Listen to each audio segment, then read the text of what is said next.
وہ کبھی کبھی لیگل آبلیگیشن کریٹ کرتا ہے اور کبھی لیگل آبلیگیشن کریٹ نہیں بھی کرتا. یعنی ہر ایگریمنٹ ایسا ایگریمنٹ نہیں ہوتا جو انفورسیبل بائی لا ہو، یا ہر ایگریمنٹ ایسا ایگریمنٹ نہیں ہوتا جو دو پارٹیز کے درمیان یا ان فریقین کے درمیان جو وہ ایگریمنٹ کرتی ہیں لیگل آبلیگیشن کریٹ کر سکے یا کر پائے. لہٰذا ہم نے اس سے پہلے بھی انفورسیبلٹی کی جب بات کی تھی تو انفورسیبلٹی کے لحاظ سے ہم نے 2 kinds آف ایگریمنٹ کو ڈسکس کیا تھا، ایک لیگل ایگریمنٹ اور ایک سوشل ایگریمنٹ. لیگل ایگریمنٹ کو ہم نے ڈیفائن کرتے وقت یہ بات سمجھنے کی کوشش کی تھی کہ لیگل ایگریمنٹ وہ ایگریمنٹ ہوتے ہیں جو دونوں پارٹیز پہ لیگل آبلیگیشنز کریٹ کرتے ہیں، دونوں پارٹیز اور فریقین کو قانونی طور پر پرفارمنس کے لیے پابند بناتے ہیں، دونوں پارٹیز اس معاہدے کو، اس ایگریمنٹ کو پرفارم کرنے کے لیے قانونی طور پر پابند ہوتی ہیں، انکار نہیں کر سکتی، وائلیشن نہیں کر سکتی. لیکن سوشل ایگریمنٹ اس کا اپوزٹ ایگریمنٹ تھا. اس میں ہم نے یہ پڑھا تھا کہ یہ جو سوشل ایگریمنٹ ہوتا ہے یہ ایگریمنٹ تو ضرور ہوتا ہے لیکن یہ ایسا ایگریمنٹ نہیں ہوتا جو قانونی طور پر بائنڈنگ بائی لا ہو اور دونوں فریقین کو قانونی طور پر عمل درآمد کے لیے معاہدے پر پابند کرتا ہو. لہٰذا سوشل ایگریمنٹ ایسا تھا جس کا تعلق معاشرتی اقدار سے، معاشرتی رسم و رواج سے تھا، موریلٹیز سے تھا، سوشل ایتھکس سے تھا، قانون سے نہیں تھا، لا سے نہیں تھا. لہٰذا جو سوشل ایگریمنٹ ہوتا ہے وہ دونوں پارٹیز کے درمیان لیگل آبلیگیشن کریٹ نہیں کرتا. لیکن لیگل ایگریمنٹ وہ ایگریمنٹ ہوتا ہے جو دونوں پارٹیز کے درمیان لیگل آبلیگیشن کریٹ کرتا ہے. اس لیے ہم یہ کہتے ہیں کہ سوشل ایگریمنٹ جب لیگل آبلیگیشنز کریٹ نہیں کرتا between both of the parties لہٰذا وہ بائنڈنگ بائی لا بھی نہیں ہوتا. لیکن کانٹریکٹ کے بارے میں قانون یہ کہتا ہے کہ a contract necessarily creates legal obligations. Agreement کے بارے میں وہ کہتا ہے کہ ضروری نہیں ہے کہ ہر ایگریمنٹ لیگل آبلیگیشنز کریٹ کرے، لیکن کانٹریکٹ کے لیے یہ ضروری ہے کہ وہ بٹوین دا پارٹیز وہ لیگل آبلیگیشن کی کریشن کرتا ہے، لیگل آبلیگیشن کریٹ کرتا ہے اور اس پر عمل درآمد کروانے کے لیے دونوں پارٹیز پابند ہوتی ہیں. ہم یہ بات بھی پڑھ چکے، اس ضمن میں یہ بھی عرض کرتا چلوں کہ ہم یہ بات پہلے پڑھ چکے، ایز اے پرنسپل یہ پڑھ چکے کہ all contracts are agreement but all agreements are not contract. یعنی کانٹریکٹ ایگریمنٹ کی بنیاد پہ وجود میں آتا ہے اور ایگریمنٹ پرومس کی بنیاد پہ وجود میں آتا ہے. لہٰذا کانٹریکٹ کے اندر ایگریمنٹ تو موجود ہوتا ہے، کانٹریکٹ بیسیکلی ایک ایگریمنٹ بھی ہوتا ہے لیکن ضروری نہیں ہے کہ ہر ایگریمنٹ بیسیکلی ایک کانٹریکٹ بھی ہو. لہٰذا وہ ایگریمنٹ جو انفورسیبل بائی لا ہے، جو لیگل آبلیگیشن کریٹ کرتا ہے بٹوین دا پارٹیز، وہ کانٹریکٹ کہلاتا ہے.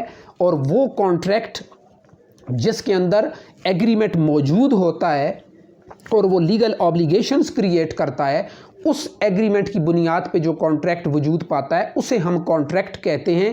بصورت دیگر کانٹریکٹ کسی ایسے ایگریمنٹ کے لیے بحیثیت اصطلاح استعمال یہ نہیں کی جا سکتی یہ ٹرم اور یہ ٹرمینالوجی جس ایگریمنٹ کی بنیاد پر لیگل آبلیگیشنز کریٹ نہ ہوتے ہوں اور وہ انفورسیبل بائی لا نہ ہو. لہٰذا یہ ضروری نہیں کہ ہر ایگریمنٹ کے اندر کانٹریکٹ کا عنصر پایا جائے، لیکن یہ ضروری ہے کہ ہر کانٹریکٹ کے اندر ایگریمنٹ کا عنصر پایا جاتا ہے. لہٰذا ایگریمنٹ جو ہے وہ سوشل بھی ہو سکتا ہے اور لیگل بھی ہو سکتا ہے. اگر سوشل ہوگا تو لیگل آبلیگیشن کریٹ نہیں کرے گا، اگر لیگل ہوگا تو وہ لیگل آبلیگیشنز کریٹ کرے گا اور وہ بائنڈنگ ان لا ہوگا. لیکن جب ہم کانٹریکٹ کی بات کرتے ہیں تو کانٹریکٹ کے اندر آٹومیٹیکلی ایگریمنٹ اس کی بیس ہوتا ہے، ایگریمنٹ اس کی بنیاد بنتا ہے اور وہ ایگریمنٹ کانٹریکٹ کی بنیاد بنتا ہے جو لیگل آبلیگیشن کریٹ کرتا ہے، جو انفورسیبل بائی لا ہوتا ہے. اسکوپ کے لحاظ سے کہتا ہے قانون کہ all agreements are not contract but all contracts are agreement. Scope کے لحاظ سے جو فرق بیان کرتا ہے قانون ایگریمنٹ اور کانٹریکٹ کے درمیان، وہ ایک سمپل لیکن بہت امپورٹنٹ ڈفرینس بیان کرتا ہے. وہ یہ کہتا ہے کہ all agreements are not contract. تمام ایگریمنٹس کانٹریکٹ نہیں ہوتے. اس لیے نہیں ہوتے کہ تمام ایگریمنٹس بائنڈنگ ان لا نہیں ہوتے. تمام ایگریمنٹس لیگل ریلیشن اور لیگل آبلیگیشن کریٹ نہیں کرتے between both of the parties, اور تمام ایگریمنٹس انفورسیبل بائی لا بھی نہیں ہوتے. لیکن کانٹریکٹ کے بارے میں لا کہتا ہے کہ آل کانٹریکٹس آر ایگریمنٹ, لیکن تمام کانٹریکٹس ایگریمنٹ ضرور ہوتے ہیں. تمام ایگریمنٹ کانٹریکٹ نہیں ہوتے, لیکن تمام کانٹریکٹ ایگریمنٹ ضرور ہوتے ہیں, کیونکہ کانٹریکٹ کے اندر ایگریمنٹ شامل ہوتا ہے. ایگریمنٹ کانٹریکٹ کی بنیاد بنتا ہے. ایگریمنٹ کی بنیاد پہ کانٹریکٹ کی عمارت استوار ہوتی ہے. لہٰذا تمام وہ کانٹریکٹس جنہیں ہم ان دا آئی آف لا کانٹریکٹ کہنے کے مجاز ہوتے ہیں, جنہیں ہم کانٹریکٹ کہہ سکتے ہیں, اس کا آٹومیٹیکلی یہ منطقی نتیجہ نکلتا ہے کہ وہ آٹومیٹیکلی ایگریمنٹ بھی ہوتے ہیں. لہٰذا all agreements are not contract but all contracts are agreement.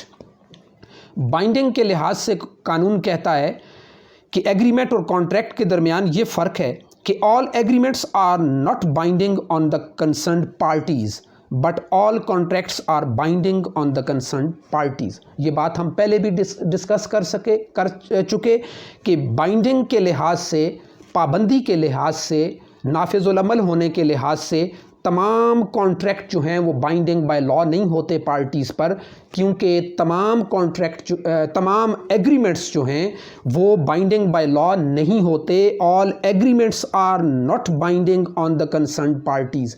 I have to repeat once again کہ all agreements are not binding on the concerned parties but all contracts are binding on the concerned parties. تمام agreements جو ہوتے ہیں وہ binding نہیں ہوتے متعلقہ فریقین پر, کنسرن پارٹیز پر, لیکن تمام کانٹریکٹس جو ہیں وہ ہر حال پہ کنسرن پارٹیز پر بائنڈنگ ہوتے ہیں. ایگریمنٹس پہ ضروری نہیں ہے کہ دونوں فریقین عمل کرنے کی, ان کو پرفارم کرنے کی لیگلی باؤنڈ ہوں, قانونی طور پر پابند ہوں. لیکن جب کانٹریکٹ کی بات آئے گی تو قانون کہتا ہے کہ کانٹریکٹس دونوں پارٹیز پر ہر حال میں پابند ہوتے ہیں. All contracts are binding on the concerned parties. تو یہ ایگریمنٹ اور کانٹریکٹ کے درمیان میں جو قانون نے فرق واضح کیا ہے یہ وہ فرق تھا. یہ ایک امپورٹنٹ کویسچن ہے جو لا کے ایگزام میں کانٹریکٹ ایکٹ کے پیپر میں آ سکتا ہے. Difference between agreement and contract ایک امپورٹنٹ ٹاپک تھا جس کو آج ہم نے سمجھنے کی کوشش کی. آج کے لیے اتنا ہی.